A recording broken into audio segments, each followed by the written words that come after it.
Halo semuanya teman-teman, selamat sore, juga Bapak dosen selamat sore. Sebelumnya saya akan memperkenalkan diri. Nama saya Bonifasius Moriuma, nomor induk mahasiswa 1220003. Pada kesempatan ini saya akan mempresentasikan tugas Sistem Informasi Manajemen bagian produksi. Jadi untuk mempersingkat waktu kita langsung saja. Sistem informasi manajemen produksi adalah mendukung fungsi produksi atau operasi yang meliputi semua aktivitas yang berkaitan dengan perencanaan dan pengadilan proses menghasilkan barang atau jasa.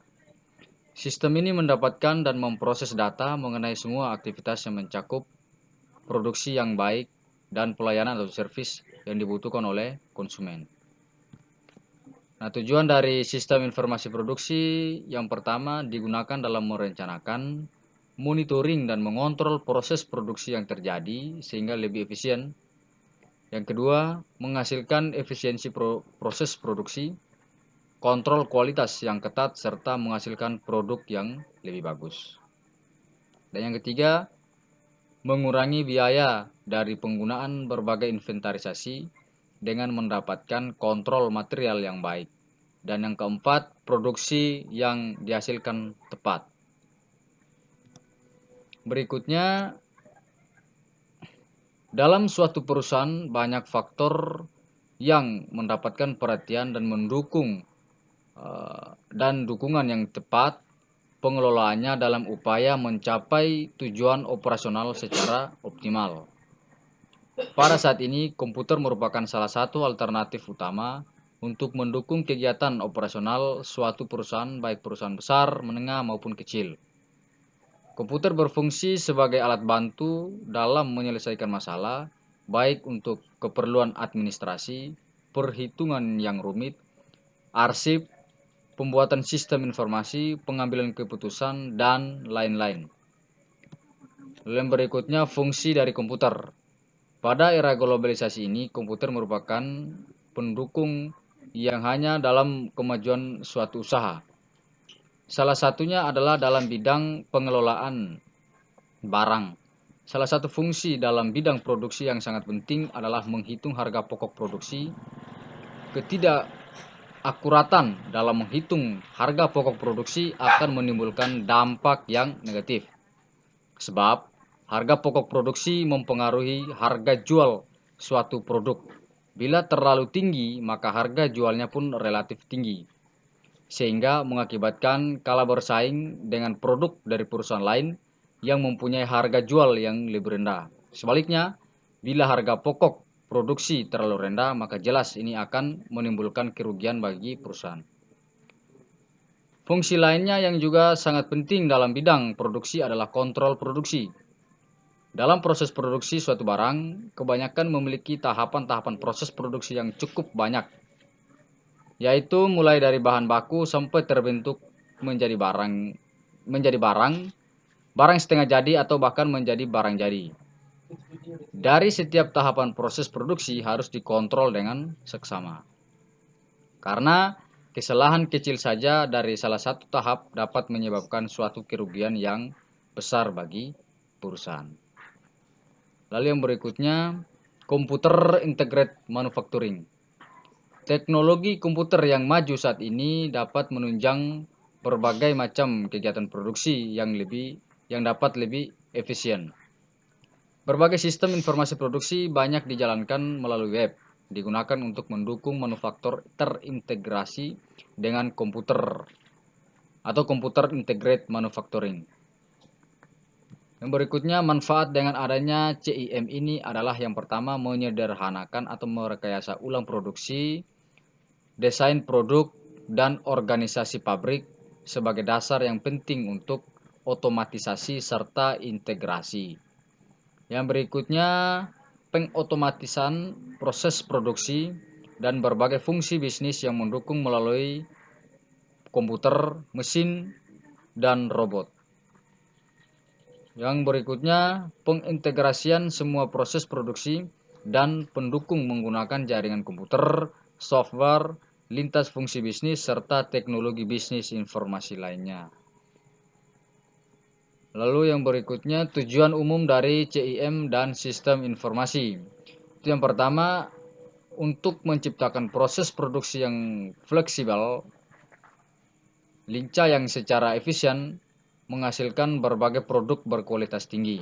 Jadi CIM mendukung berbagai konsep sistem produksi yang fleksibel, produksi yang bergerak cepat, dan manajemen kualitas total.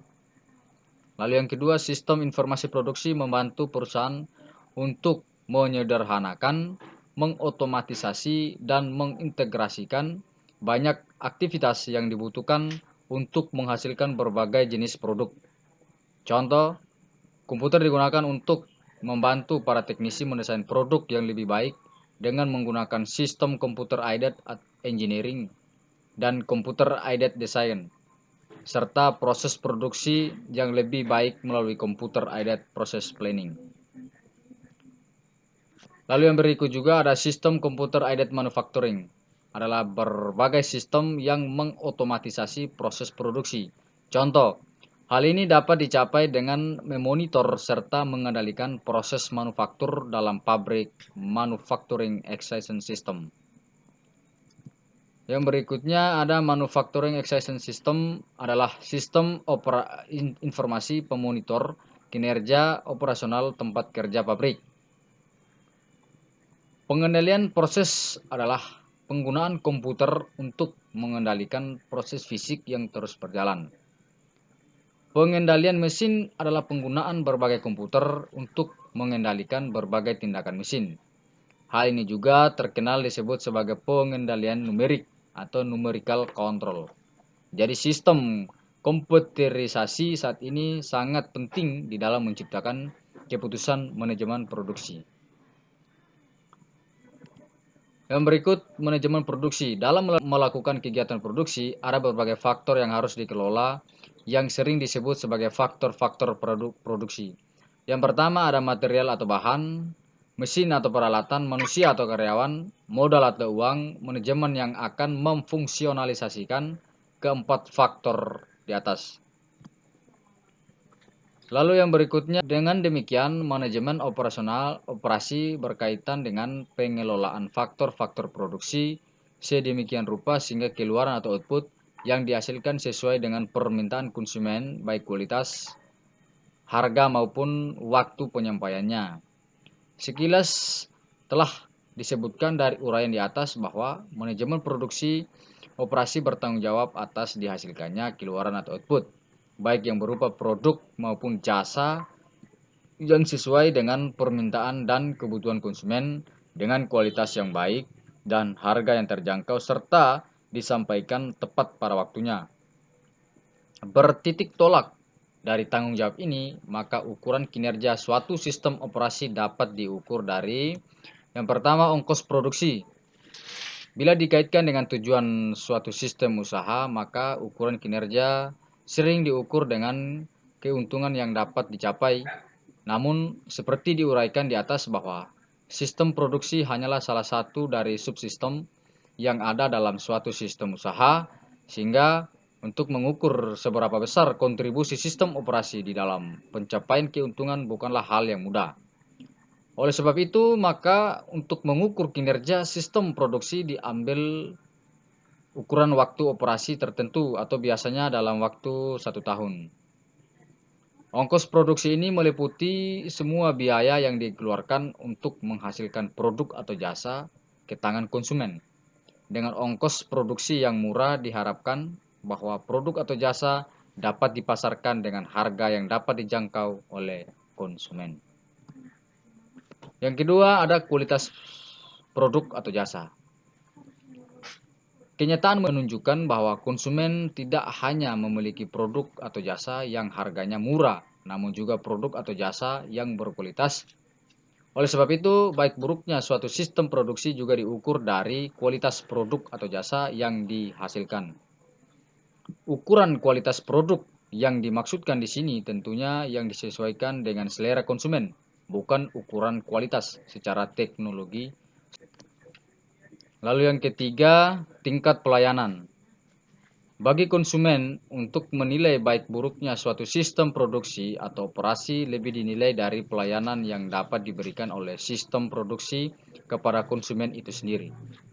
Berbicara mengenai tingkat pelayanan atau service level merupakan ukuran yang tidak mudah untuk diukur, sebab banyak dipengaruhi oleh faktor-faktor kualitatif. Walaupun demikian, beberapa ukuran objektif yang sering digunakan antara lain ketersediaan dan kemudahan untuk mendapatkan produk atau jasa, kecepatan pelayanan baik yang berkaitan dengan waktu pengiriman maupun waktu pemrosesan. Agar dapat dicapai kinerja sistem operasi di atas, maka seorang manajer produksi atau operasi dituntut untuk mempunyai sedikitnya dua kompetensi, yaitu yang pertama kompetensi teknikal, yaitu kompetensi yang berkaitan dengan pemahaman atas teknologi, proses produksi, dan pengetahuan atas jenis-jenis pekerjaan yang harus dikelola. Tanpa memiliki kompetensi teknikal ini, maka seorang manajer atau produksi tidak akan mengerti apa yang sebenarnya harus diperbuat. Lalu yang kedua, kompetensi manajerial, yaitu kompetensi yang berkaitan dengan pengetahuan, yang berkaitan dengan pengelolaan sumber-sumber daya atau faktor-faktor produksi, serta kemampuan untuk bekerja sama dengan orang lain. Kompetensi ini sangat diperlukan mengingat penguasaan pengelolaan atas faktor-faktor produksi, serta menjalin koordinasi dan kerjasama dengan fungsi-fungsi lain yang ada di dalam suatu unit usaha merupakan keharusan yang tidak dapat dihindarkan. Jadi, sekian presentasi saya kali ini. Mohon maaf jika ada salah kata dan semoga bermanfaat untuk kita semua. Sekian dan terima kasih.